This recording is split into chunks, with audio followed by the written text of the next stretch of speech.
Apple Intelligence, widely considered a failure, but somehow Apple have surpassed their competitors? How did this happen, and how much better really is Siri? So, let's go back to June 10th, 2024.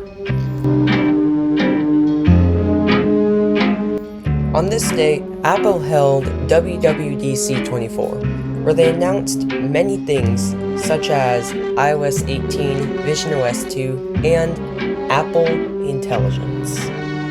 All the OS launches were buggy messes. They were absolutely terrible. But Apple Intelligence was supposed to be a huge overhaul to Siri, where you could finally have AI proofread your documents, generate images, and have Siri have an actual conversation with you and have personal context to give you what you needed. And that sounds great. It does. It really does. It was supposed to be great, except it never came. Yeah, it never came. Apple was not ready for that. Siri was nowhere near ready, and water ready. And also, they just weren't ready for everything else. Like, I remember iOS 18, most of those features didn't come out until, October, November. That they said were going to come out in September.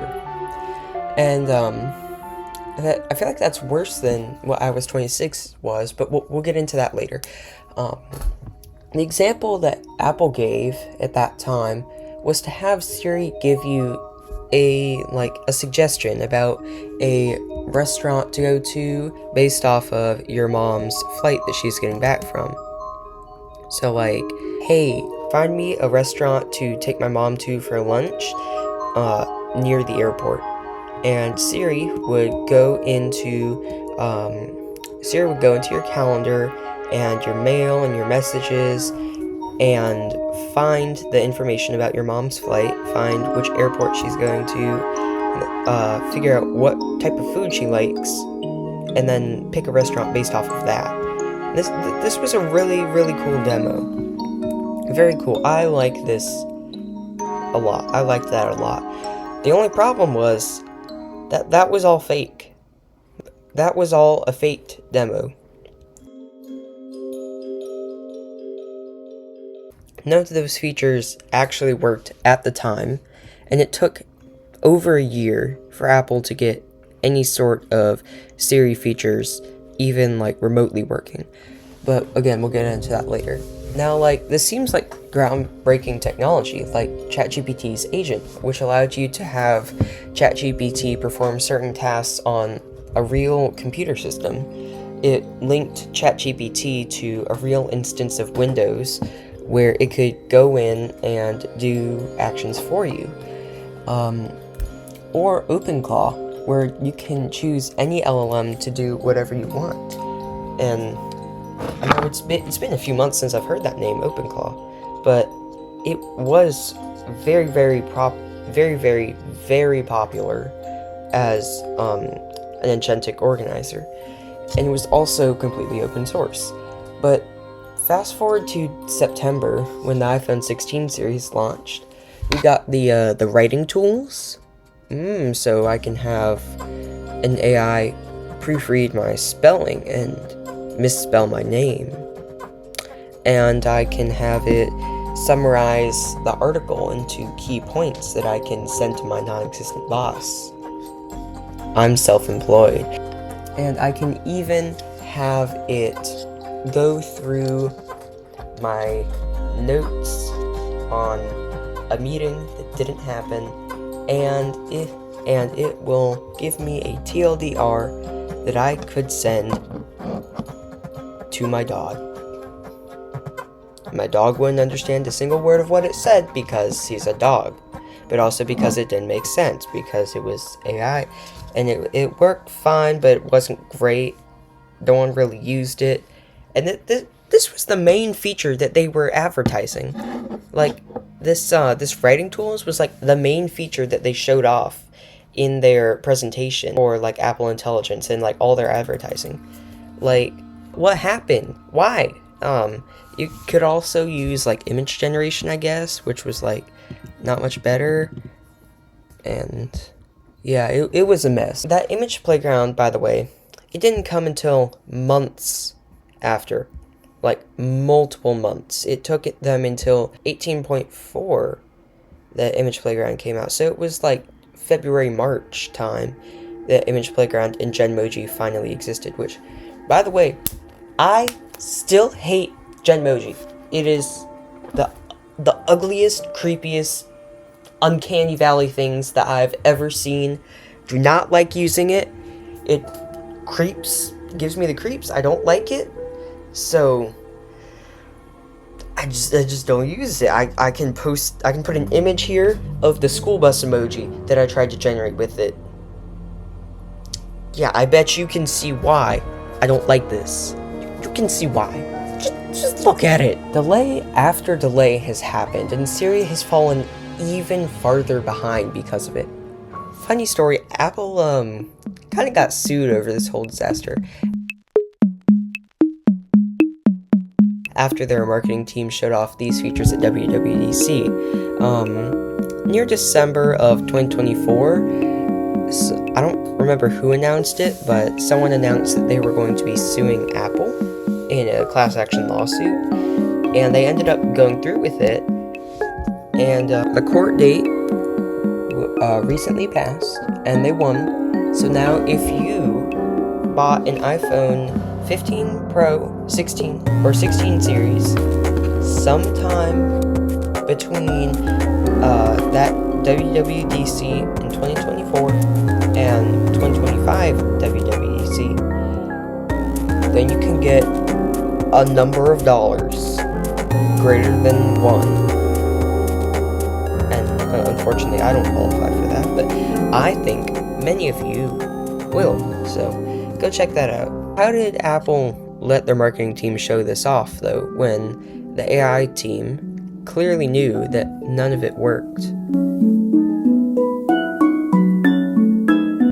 Well, that's where the problem was. Apple's teams were fragmented. Billions, billions of dollars is what Apple poured into Siri for years and years on end. They poured over $1 billion a year into improving Siri. And what did the AI team have to show for it? A fancy new animation, being able to say Siri instead of Hey Siri, and that's about it. I don't remember any serious improvements. I mean, like on-device Siri, I guess, more responsive, but nothing really happened. No one really knows where those billions of dollars went, but the leading theory is that they invested those billions of dollars into making the dictation and the keyboard typing as atrocious as possible. Like, come on, Apple. If you're gonna do an AI, do it on anything other than the keyboard and dictation. Like, it sucks. You need to fix this. And like, yeah, I understand that the AI team wasn't really well thought out, but that's the problem. They weren't thought out. And Genmoji, I complained about it earlier, but the billions probably went into Genmoji and Image Playground as well, but like they're both just straight out of Uncanny Valley. I think that was like a complete waste of money, but the results were so bad that the former chief AI officer in charge of Siri, notice that, resigned, along with most of the team, including all of the leaders. And the OS division, which is like the main software division, is the one that Craig, that guy, the one that he leads, they took over the entire AI division. Yeah, Craig got so mad that he couldn't trust anyone else to do the job other than him. And I trust him, I like that decision because Craig understands how to run a company, how to make good software, and how to make a good product. And that's another problem there too. Even though I would trust Craig over literally anyone else to make this operating system work and these AI features, there's one team managing the entire operating system right now for every Apple device. There's one team managing all the apps, all of the features, all of the other stuff, the AI, everything. And that's the problem. The software team got super overloaded. The design team tried to do way too much with Liquid Glass while the software team was adding more features and fixing Liquid Glass and fixing bugs and fixing the AI, and they just got overloaded. One team for every single feature, and people still wonder why it's so buggy. In fact, the software team really isn't large enough to be doing this. It doesn't matter their scale. The human interface team, which is basically like the same thing as the design team, they're the same team, lost the guy in charge of Liquid Glass. I'll put him on screen. I don't remember his name, but he resigned as well. He went to go work with Meta. So now they're down their lead designer, their lead software designer, and the software team is just taking everything. And the thing is, when the software team has to do everything, bad things happen. The software team's already overloaded as it is. Hypothetical scenario, there's 10,000 things that they need to fix, and there's only 5 people that can fix it, and they only have 2 weeks. Fixing 1,000 of those things alone would take a month. This is what happens. This is what happens. As a software guy myself, I can concur.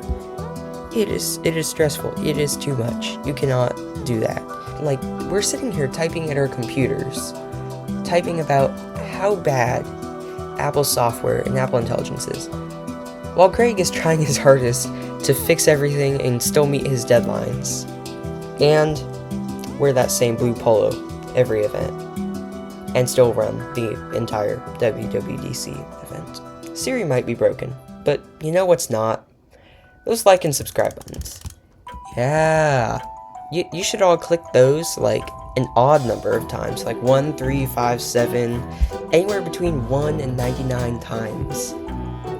Like, y'all, every person should do that between 1 and 99 times, like an odd number. You can even comment if you want to. Like, you don't need a comment, but like, you can. I'm a small creator, and it would really help a lot if you just did the simple things. And like, well, while you're down there's like a subscribe button too. Like, there's a subscribe button. You should really click that. You should like really click that. That'd be very, very nice if you could click that. I'm a small creator, and every bit of engagement helps. Okay, now back to the video. Now, fast forward to 2025, where Apple announced at WWDC that they still weren't ready to release the new Siri. They instead released Liquid Glass, which I actually like Liquid Glass, but I think they could have done it better. The buggiest features I've ever seen, and the buggiest version of iOS ever. The iPhone 17 series was released, built for Apple Intelligence, obviously. Still without the new Siri. I wonder. Jump to this year, where 2 weeks ago, on June 8th, Apple released iOS 27. This was the update that we have been waiting for. Okay, you want to know what they did? They fixed everything. All the bugs. All of them. All the bugs. They regressed on Liquid Glass, which I don't like the new Liquid Glass look. I'm setting that slider all the way to clear. If I can, like, format my external SSD, I might actually install the developer beta early, but I'm not going to do that right now. I thought the glass windows were cool, but they also announced something else that we were all kind of expecting and really hoped was coming at this point. Siri AI. Yeah, they called it Siri AI, which is the stupidest name I've ever heard of. Everything's AI at this point. This Minecraft, this on your screen. YouTube's AI has definitely done something with this. There's definitely some like AI scaling going on here. Everything uses AI. Stop calling it AI. Just say upgraded Siri, or like Siri more betterer. But they finally fixed Siri, and it's all because of their recent partnership with Google for the core technologies behind Gemini, and it finally paid off. The new Siri is actually smart, and it's honestly the smartest AI that there is. Like, it's able to pass the should I walk or drive to the car wash test, which it's really funny that most AIs fail this, but yeah, most AIs will tell you if you're only 10 meters away from the car wash and you want to wash your car, you should just walk there. And then they get really confused when you're wondering how to get your car there.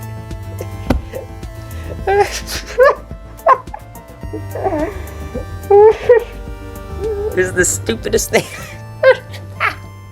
Siri AI appears to be the only AI that's able to actually pass this test. There's no other AI like this, with Siri going from the worst AI assistant to the best AI model that exists. I've had a good laugh about that one. Let's talk a little bit more about those disjointed teams. I already spoke about this, but the AI team only had a new animation, and the marketing team showed off all these new features that didn't exist to the world. After this disaster of a rollout, the software team took up the AI division, who went to work on the new Siri. After some time, the software division realized that there was no way that they would ever catch up to their competitors at their current pace. So they made a deal with Google. The deal was that by paying Google $20 billion a year, Apple could use the underlying technologies of Gemini to power Siri AI. After that, they speed-trained an AI model using those technologies and announced Siri AI. They improved everything using AI on the device, even the search indexing. They also added a new animation. But can we stop, Apple? What do you want? Do you want liquid glass? Do you want rainbowy? Do you want inclusivity? Do you want not? Do you want to fire your lead designers? Do you want to keep them? Do you want them to go work for Meta? Do you want Craig to stop wearing his blue polo every event? Apple even was confident enough to give a live demo on their video. It's not truly live, but they gave a demo on their video to show us that the software actually works. And the funny thing is, they've had the hardware for years, just the software hasn't been ready. But Apple's master plan has finally fallen into place. Well, with that is the story of how Siri and Apple went from the worst AI companies and AI chatbots to the literal king of AI. Thank you for staying if you've watched up until this point, and give this video a like and my channel subscribe. I'll post the same time, same day next week, so make sure you come back, and I'll also upload multiple shorts per week. Next week, I believe I'm going to be testing a bunch of different AIs to see which on-device AI model is the best, hopefully. So I'm going to try to get that new Siri AI downloaded on some external drive. And then with that, goodbye.